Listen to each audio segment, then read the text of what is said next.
Hey guys, it's that time again. I got my copy of Chain Magnate. Um, this isn't like a true unboxing because, um, well, my brother received it for me, and it came dinged on the end here, and I asked him to open it up to make sure everything inside was okay, and he said the only thing that was it wasn't even damaged. It was, the instruction book was a little uh, crinkled up a little bit, but or bent a little bit in the box. Um, I've actually rearranged this a little bit because when he gave it to me, I opened it up at the store that we met at, our local store. Anyways, but this is it really. I should really take an inventory of everything because I heard or I read some cases where people were getting duplicate tiles, which shouldn't be a huge issue, but I mean, you want to have your game with all its parts. No extras are welcome, but duplicates and missing stuff is I'd rather not have that. Anyway, so here's the big bag of wooden pieces. This is probably my most expensive game, just to be clear here.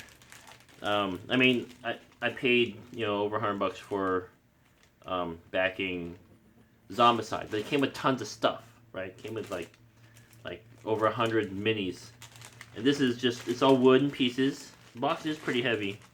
All wooden pieces. We got contrary to the instruction book. I don't know. This is supposed to be orange juice, I guess, but it looks like lemonade to me. I mean, it's yellow, and looks like it's got a piece of lemon in there. We got pizza. Let's see, I don't even know if this is on camera. Yeah, so pizza. This is beer, the green stuff. More pizza.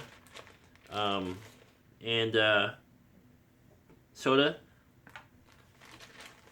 And hamburgers.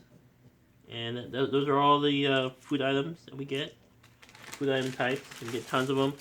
And supposedly they're unlimited. So even if we run out of the little wooden bits, they're supposed to be unlimited. Have a lot of paper money. I'm not too thrilled about it. The first time I played the game, we played with paper money, and it was just kind of a nuisance to handle. I gotta look around. I have some mini poker chips someplace. Or maybe I'll steal money tokens from another game I have and use those instead. We have the cards. 3 stacks of them. I'll probably get a deck box for this and move everything around because I need something better for the cards. 2 sets of menus. Well, they're like player guides. This is the German-English version. And it's the 3rd printing, so we have the list of milestones on the back, which is kind of handy. You don't have to keep on looking over at the far end of the table.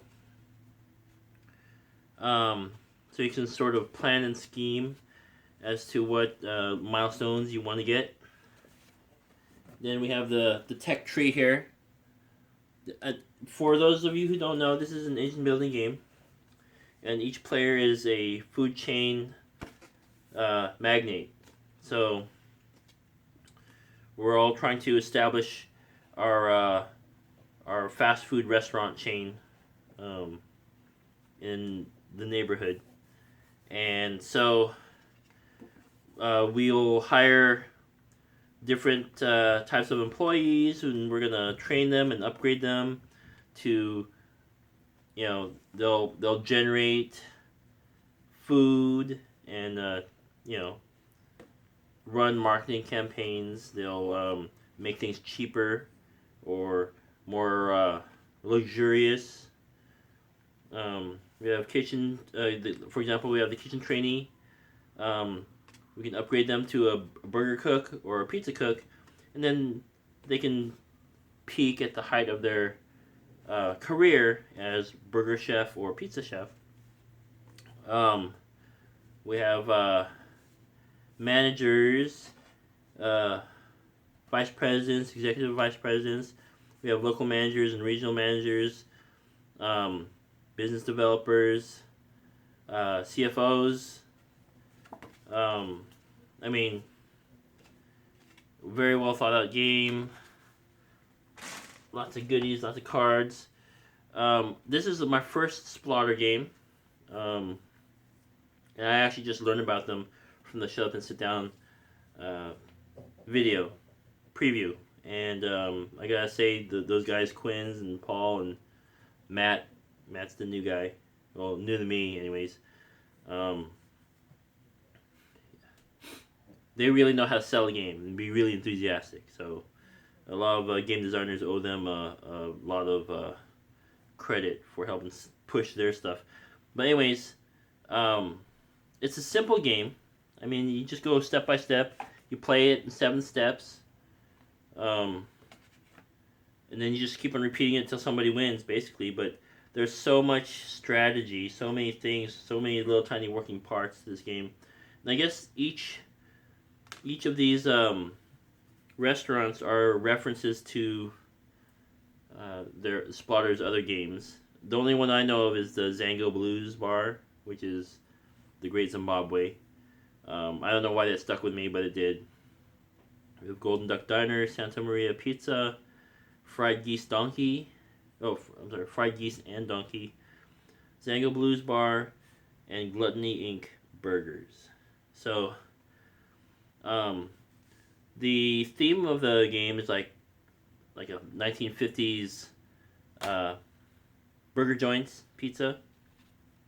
And I swear, when I first saw Rado's playthrough, I kind of ignored it because I thought he got another Kickstarter prototype game. Because of, I mean, look at these map tiles. I mean, these are the map tiles. These are the actual gameplay tiles. I'll pop one out. And yeah, I mean, I've seen people make their own versions. You know, people who didn't want to buy the game that made their own, and their map tiles look better. But I mean, that's it. I mean, you can see the printing is great on the back, but the face of it is so basic looking. Anyways, but that's it. We got the map tiles,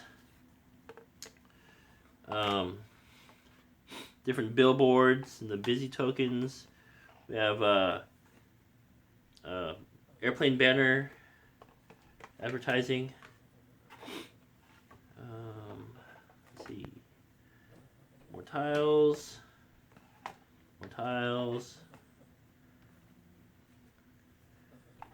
They don't look different so far. Yep. Let me see. I heard that the neighborhood's supposed to go up to 19. There's 22 altogether. 2, 12, 16, 18, 20. Is that right? Am I missing one? I didn't see 19. Let's see. 2, 4, 8.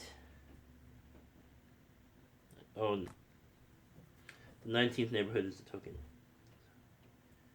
8, 12, 16. There's 20. I have 20 map tiles. Maybe there's 20 map tiles. 20 map tiles in 19 neighborhoods. I'm pretty sure that's it. So, I have those. Let's pull out the book. The book has double-sided for German and English content. Flip it over. Oh, there's a little ding right there. You can't really, it's a little warped. German and English. Let's see. We have 20 map tiles, 8 house tiles, 8 garden tiles, 16 marketing tiles, consisting of 6 billboards, 4 mailboxes, 3 airplanes, and 3 radios.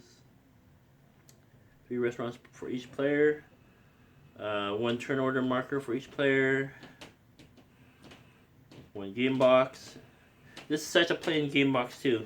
Check it out. This is the back, the bottom piece. There's no artwork or nothing. It's just plain. And then I showed you the front already. Yeah,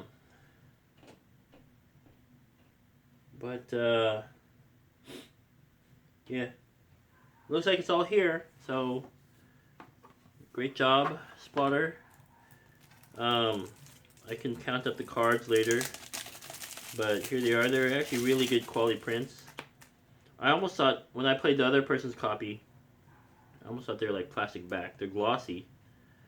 They're really nice quality. I don't have sleeves for them, so they're gonna get dirty, but that's alright. They're meant to be played.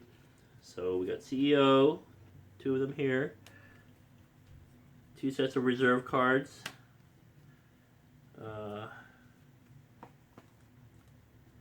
And these are milestones, looks like.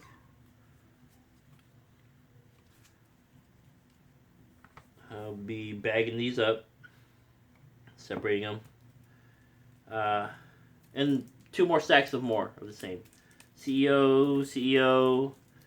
Got 2 sets here, so there's gonna be 2 more sets, and then 1 by itself probably. A total of 5. Yeah, that's it. I've been really looking forward to sharing this with my gaming group. I'm pretty sure it's not gonna be for everybody. A lot of people in my group like to play nice, and this is not a nice game. This is almost like Survive Escape from Atlantis, which is a much simpler game, but every turn you're trying to screw over your fellow escapees. You're not really trying to help anybody out. And same with this one. This is a little bit more cutthroat, I think. A lot more strategy involved, but when it comes down to it, it's just about coming out on top, undercutting your competition, getting to customers first, building your engine, building your company. I called it a tech tree. That's basically what it is. I wanted to call it like a skill tree, but you're not getting skills. You're getting technology in the form of people and their skills. You're being able to hire more people or manage more people, have more employees out. Maybe you don't need as many employees out. Maybe you just need some highly skilled employees. Oh, my cards got dinged. Oh well. So there might actually be an extra CEO card. Let's see. 4. I think it is. Someone had an extra card I read about, and I think it was just because they had to order. Splatter had to order a certain number of cards to have it ordered. Let's see. I do not see my other CEO card, so I'll be hunting around for that. But yeah, I mean, there really isn't much to this game. Just a bunch of employee types, a bunch of wooden pieces, some basic looking map tiles. But when you combine them all together, you run through the steps. You know, you restructure your company. See who goes first. Well, I mean, there's 7 basic steps, but or phases, I guess. 7 phases, but there are several steps in between everything. But you get through the whole front of the menu, the player guide, and then you just keep on repeating it until someone wins, and it really ramps up. And if you've made a mistake, it doesn't look like you're going to be able to catch up, you probably won't be able to catch up. But it's kind of nice to see. I was on the losing end of that during my first game. People just didn't want burgers, and I was trying to monopolize on the burger craze, and people weren't having it. So,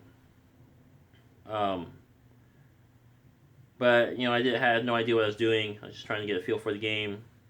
3 of us played for about 2.5 hours.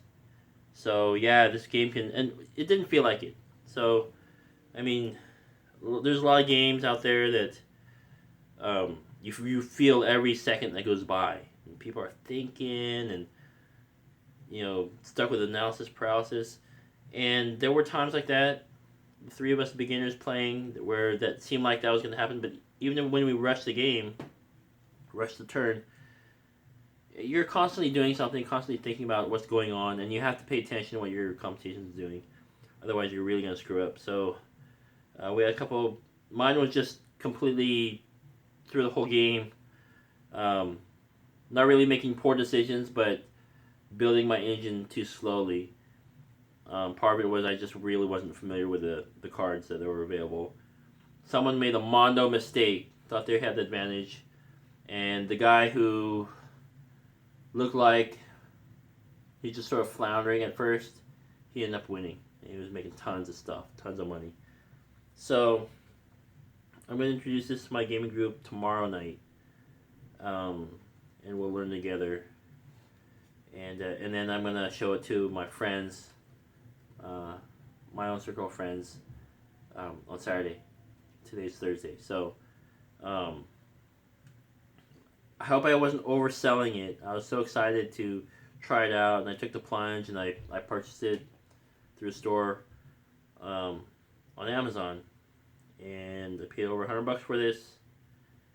But I never felt so good about my purchase in my life. I've ordered several games and spent lots of money on other things that sometimes didn't quite feel right, and I know if my tight knit friends,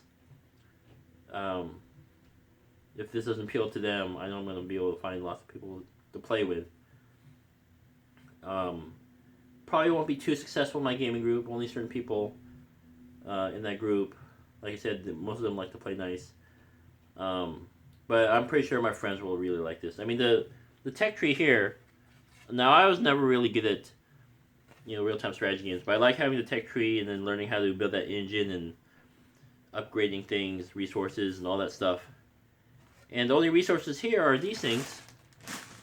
And if you don't have a fridge, you don't get to keep any of it. It resets every turn. So, I might start doing gameplay videos, but it looks like it's been like about a month since I did my last unboxing video, and I have Millennium Blades coming up, and the remainder of my Zombicide things coming up. So, and there's a big break in between that. So, got this game.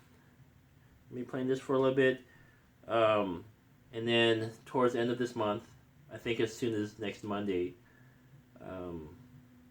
Millennium Blades will start shipping out. The core game will. The expansion further down the road, but by the time that starts coming out or being sent out to backers, the Wave 2 of Zombicide Black Plague will come out. And thankfully, I'm hoping, Zombicide usually comes out in the spring, and I'm hoping it doesn't, because my checking account needs a break. I need to catch up on my bills. And I had set aside, I didn't really set aside money, but I knew going into this next year that I would do Sentinels of the Multiverse, which I think is an okay game, but I have almost everything, and I had to pick up, the fanboy inside of me had to pick up the Oblivion expansion, and the foil cards. Oh man, I didn't understand backer kit. I didn't understand that I could add those things later. The creators said in an update that they weren't sure because they had never really used backer kit, and they weren't sure if it was going to work out. So I just went ahead and took the plunge. And I even ordered this on top of everything, and I mean, the only difference I had to make was I wasn't going to go out to eat. So, which is actually better for me. Anyways, Food Chain Magnate. It's exciting. Well, I don't know if it's exciting, but I'm excited about it, and it'll be nice to bring a cutthroat game to the gaming group and see how we can stump each other and compete. So, there you have it. I think that was pretty short.